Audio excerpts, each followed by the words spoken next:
বিয়ে হোক বা জন্মদিন, আমাদের বাঙালিদের যে কোনো শুভ অনুষ্ঠানেই সকালে খাবারের কথা বললেই আমাদের সবার আগে মনে পড়ে লুচি ছোলার ডালের কথা।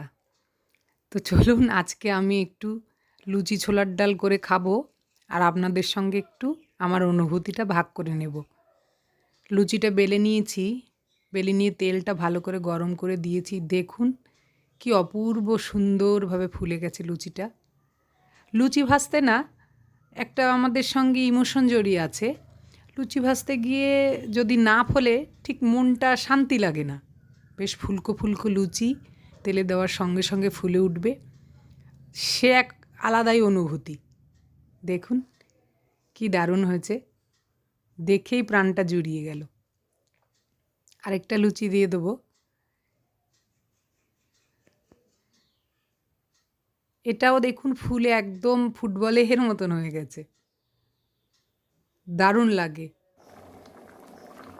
পাশে নিয়ে নিয়েছি ছোলার ডাল, আদা জিরে কাঁচা লঙ্কা টমেটো দিয়ে করেছি। শেষে একটু দেব গরম মশলা আর ঘি, একটু মিষ্টি ছড়িয়ে দেব, বাস তৈরি। চলুন এবার খেয়ে নেওয়া যাক। থালায় নিয়ে নেব প্রথমে সেই ছোলার ডালটা। দেখুন এক্ষুনি রান্না হলো, একদম ধোয়া উঠছে, গরম গরম।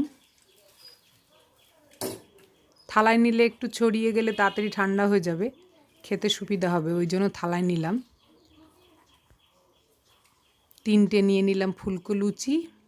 এবার একটু খেয়ে দেখি কেমন হয়েছে। লুচিটাও হয়েছে নরম, গরম ডালের সঙ্গে লুচিটা নিয়ে নেব মুখে। আহ কি যে স্বাদ! আপনি যদি বাঙালি হন তাহলে এর স্বাদ আপনাকে বলে দিতে হবে না, আপনি বুঝতেই পারবেন।